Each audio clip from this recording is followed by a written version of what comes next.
Mr. Tugendhat, good morning to you. Today... Good morning, Eamon. Good morning. Good to talk to you. Your Oscars coverage, very entertaining. Yeah, but it sort of ties in with what you're talking about, doesn't it? We talk about, well, not the Oscar coverage, the royal photo coverage, and fraud, and what we believe, what we're looking at, what we're hearing, what we're seeing, what we're being fed. And you're concerned from a governmental point of view about fraud, and you're going to have this summit today. Tell us more. Right, so look, this government has been leading on fraud, and the reason we've been leading on fraud is because this is a crime that affects just thousands of people across our country. The human misery that comes with it, the loss of trust, the loss of dignity that some people feel when they're defrauded is incredibly powerful, and that's why we've been doing so much. Now already we're leading on bringing fraud down, so it's down 13% year on year, and we've already led globally with the online fraud charter, which is a huge moment where we've got tech companies, the largest tech companies and other companies, telecoms companies, to work together to protect the British people. And today, that's all about bringing that to partners, because about 70% of fraud originates overseas and it affects us here at home. So bringing partners together at this Global Fraud Summit is about making sure we're combating this together. It's interesting. I mean, Eamon mentioned, we were discussing earlier, the royal photograph and all the sort of furore around that. And I know the government's often reticent to comment on the royal family, but, you know, it's important when we talk about the veracity of images. Just last week we had Super Tuesday in the States. Lots of AI doctored images of President Trump were circulating as well. I mean, it's important that these news agencies take a stand on the veracity of the origin of these pictures and their reliability, isn't it, from a news point of view, so that we can trust what we're seeing. And I just wonder if you would go so far as to say, you know, what would you advise Kensington Palace to do in the wake of this backlash? Well, look, you and I both know that I'm not going to comment on anything from Kensington Palace, and I just hope everybody had a good Mother's Day yesterday. Certainly that's what I was focused on, not photographs from Kensington Palace.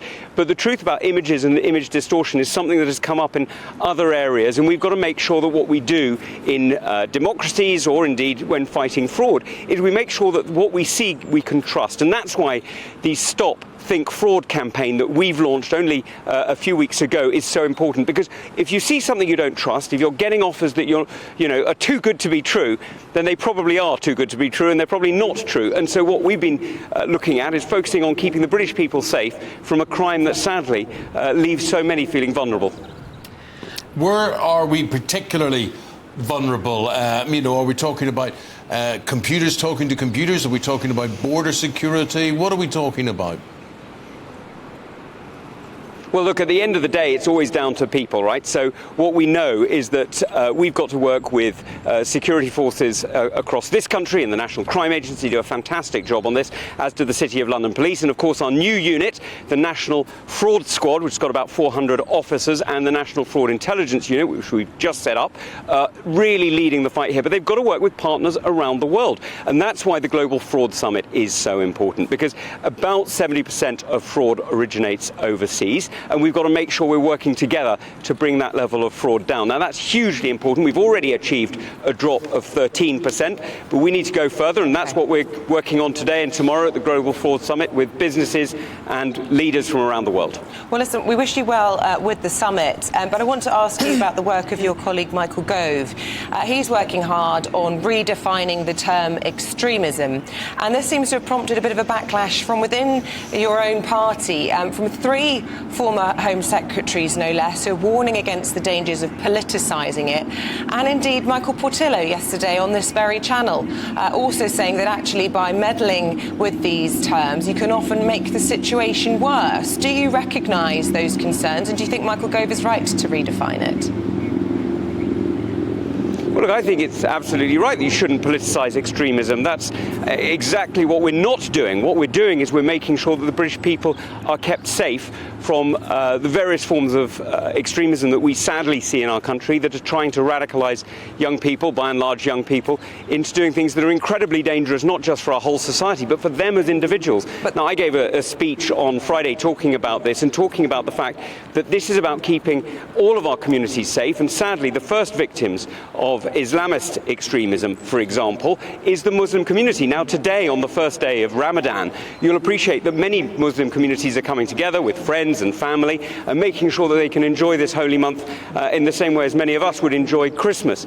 Now what we've got to make sure is that they're safe to do so. Now there are many different opinions in the Muslim community, just like there are in the Christian community, and many people have different ways of looking at articles of faith. We've got to make sure everybody is safe to express themselves, because freedom of faith, freedom of belief, freedom of thought and expression is fundamental to our democracy. Yeah, but there are always these unintended consequences, aren't there, when you do seek to redefine these terms. And when we saw it the last time you attempted this, that people like Jacob Rees-Mogg suddenly were being described as extremists, people who were in favour of Brexit, which is the majority view of this country. Is he wise, given all the worries and the concerns of respected colleagues of yours, to be meddling in this way on such a febrile issue?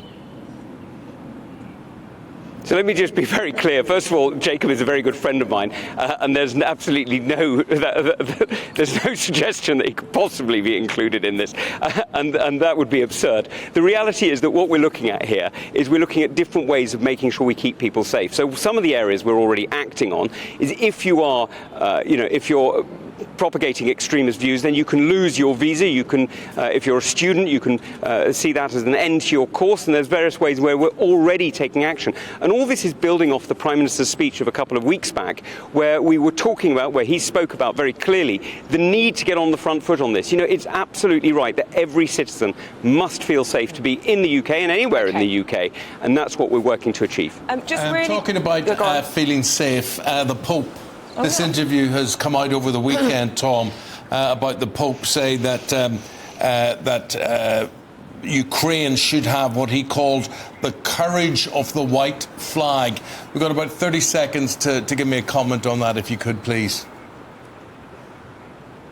Eamon, look, I'm not going to comment on the Pope's views on this. I'm just going to say we stand very firmly with Ukraine and its right to defend itself, its right to defend its citizens against the Russians who have sadly murdered and brutalised a country over the last 2 years. Tom Tugendhat, we'll leave it there. Thank you for your time. Have a good conference today.